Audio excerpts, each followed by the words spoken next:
everyone. My name is Christian Eschbach, and welcome to another one of my album reviews.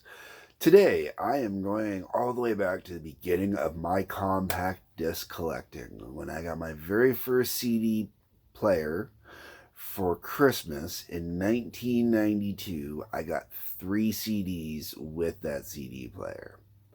I'm going to cover one of those CDs in this review. I'm going to cover the next CD in my next review. And the third CD was Dire Straits' Brothers in Arms. I don't own it anymore. I was never a fan of the album. It was a well-intentioned gift that just unfortunately didn't go. So, today's album, Aerosmith Permanent Vacation, from 1987. Okay, so first off, Bruce Fairbairn, or however you want to say it, great producer. The guy was gold and magic. Like, between him and Desmond Child, the mid to late 80s, they owned it all, okay? They did. There was a few other producers in there that obviously had some stuff going on, but these were the guys, So, this album, the first album with a fully reunited, fully sober Aerosmith doing all original music. By all original music, meaning Steven Tyler and Joe Perry wrote on pretty much every track, and then everything else had extra writers or whatnot. So I'm going to actually pull out the liner notes to go through this. This is the CD. This is my original CD, by the way, the first one I got. It's still in the original case. It's beat up. It's taken a lot of beating. But it's been well played. I don't listen to it all the time, but I get a hankering for it every now and then, and I still throw it on. I'm not a huge fan of 80s rock per se, which is why, especially the overproduced stuff. But credit where credit is due. Wow. Okay, so, album opens up with Heartstone Time. Joe Perry, Desmond Child. As I mentioned Desmond Child earlier. I should also mention Desmond Child was also very influential in a lot of other, reviving a lot of careers. He did. He revived a lot of careers in the 80s.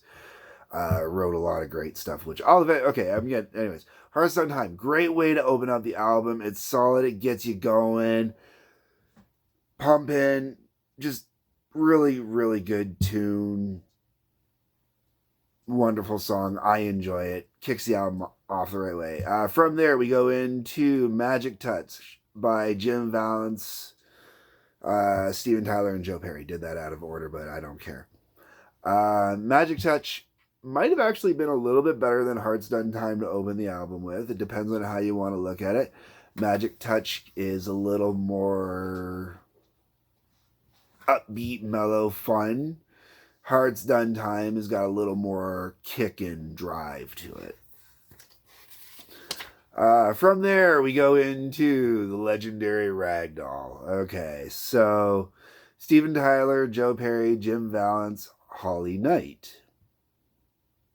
Now, I'm going to be honest, I should have looked up Jim Vallance ahead of time. I didn't. Sorry. And Holly, anybody that was a co-writer on here, I really should have looked up ahead of time, and I didn't, and I do apologize for that. Ragdoll, though, I mean, it's just such a fun song. If you don't know it, you gotta listen to it. It's just such a good tune. Definitely a little misogynistic in today's point of view, but, it's Steven Tyler, so all the girls will forgive Steven Tyler for all his horrible things, because, I mean, realistically, what's that joke going around these days about how he looks like the 60-year-old stepmom that lets all the kids into the drugs or whatever? I don't know how it goes. After that, the only song on this album to me that is forgettable is Cimaraya. I had to go back and listen to it before I could do the review. Every song on here I could review without even a second thought, except for this song. I had to go back and give it a quick listen through, because I couldn't even remember how to pronounce it properly, and the music's good on it, and the music sounds great, but after that, not a big deal. From there, we go into Dude Looks Like a Lady. Dude Looks Like a Lady is Steven Tyler, Joe Perry, and Desmond Child. Oh man, Dude Looks Like a Lady. Come on, you know the song. It's. I don't know how it would be taken in today's climate. I don't give a shit how it's taken in today's climate. It's a good, fun song and a story. Um, St. John. Okay, so St. John is written by Steven Tyler and Steven Tyler alone, according to this. This is actually my favorite song on this album. It's a deep cut off this album. It's just so bluesy and so rich and vibrant and well, I don't know if rich and vibrant are quite the right words. Rich is definitely, but there's something about the hook in there, and Tyler's just doing the St. John. St. John be cool, tell the people, tell somebody, John. I just love the blues to it. It's simple, but it gets you at the core and it gets you going and it just grabs me and it's a good tune. Good tune. I've had disagreements with some people on it, but I stand by it. I think it's a very good, solid tune. Once again, my favorite off this particular album. From there, we go into Hangman Jury. Hangman Jury is a good tune. I really do. I love the way it's delivered. It's like St. John, where it's kind of got that old school bluesy kind of feel in it. When you get into the oh boy, don't you lie on the track like a oh boy, don't you lie on the track. Oh boy, don't you lie on the track like a oh boy, don't you lie on the track. When you get into that, it's just something about that. It's just got that old school hook to it. Just simple, but grabs you and takes you and gets you. From there, we go into Girl Keeps Coming Apart. This is classic Steven Tyler, Joe Perry combo on this album. Girl Keeps Coming Apart, good album. It really is, or a good track on this album. Really solid. It's got, if you like Aerosmith, you'll like this song. It's an Aerosmith classic, kind of. From there, we go into the big ballad. Now, I hate arena ballads. I hate typically these style ballads. Now, I make an exception for Angel because Angel was one of the first to develop this format. Desmond Child, I blame you for this, in part. I would smack you for causing the start of this almost. Steven Tyler went too far with this. Because this song was so big here, it led to, 2 ballads on the next album and then 3 on the one after that because all the chicks dig it. And it's like, oh, we're getting played on MTV. And oh, but we start here with Angel. Angel is a good song. It is a very, very pretty song.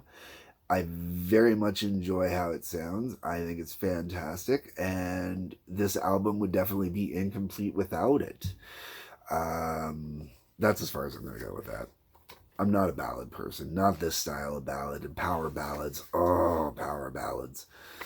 Okay, from there we go into Permanent Vacation. I love Permanent Vacation. Permanent Vacation is a good tune. It is fun. It is out there. It is up there. It is kicking. It is wild. And it is no wonder I enjoy the song so much. It's probably my second favorite track on the album. It is a Brad Whitford song, folks. That's right, Steven Tyler, Brad Whitford. Later on, as you hear more and more reviews from me, you will hear I am a big Brad Whitford fan within Aerosmith.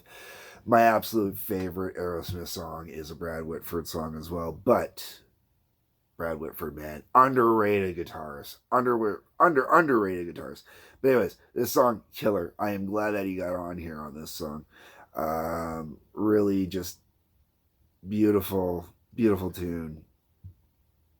A lot of fun. Really. That's all I can say. From there, we get into the Beatles cover of I'm Down. Lennon McCartney cover. Good tune. I always forget that it's a Beatles cover, in all honesty. Aerosmith's really good at that. Aerosmith has done many Beatles covers over the years, and they do such a good job of it that I always forget that they're Beatles covers, and I always think of them just as being Aerosmith covers, and then when I hear their version, it's like, oh, right, yeah, okay, the Beatles did it first. Um, they do a great job of covering anything from the Beatles. I'm Down on Here is no exception to that. It is a great track on this album, totally worth listening to. All right, so the album finishes off with the movie. The movie is the only track on the album that features every member of Aerosmith. Um, I really, at this point, I'm going to go into a bit of a diatribe because the other three members of Aerosmith, Brad Whitford, Joey Kramer, and Tom Hamilton, do not get anywhere near the amount of credit that they deserve. Um, the whole Steven Tyler, Joe Perry thing really got pushed way too far up front, and I think it cut down a lot of good key writing or a lot of good writing credits. Now, I don't know if more songs were brought to the table for this album. I don't know if the Toxic Twins pushed back more songs, but to me, you cannot beat letting those three get going on the music and doing their thing and writing the music and jamming stuff out and just working a track out that way.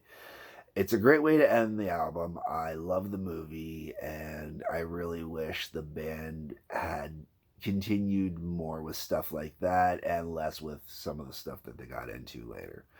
But that's it. That is the first CD I opened for Christmas with my first CD player. At least I think it's the first CD. It might be the second one I opened. Either way, it's the first one I'm going to cover. The second one will be next. As always, thank you very much for watching. Hit the like button. Leave a comment. Let me know what you think. Hit the subscribe button. That way you get notifications. Otherwise, I love you all. Peace and take care.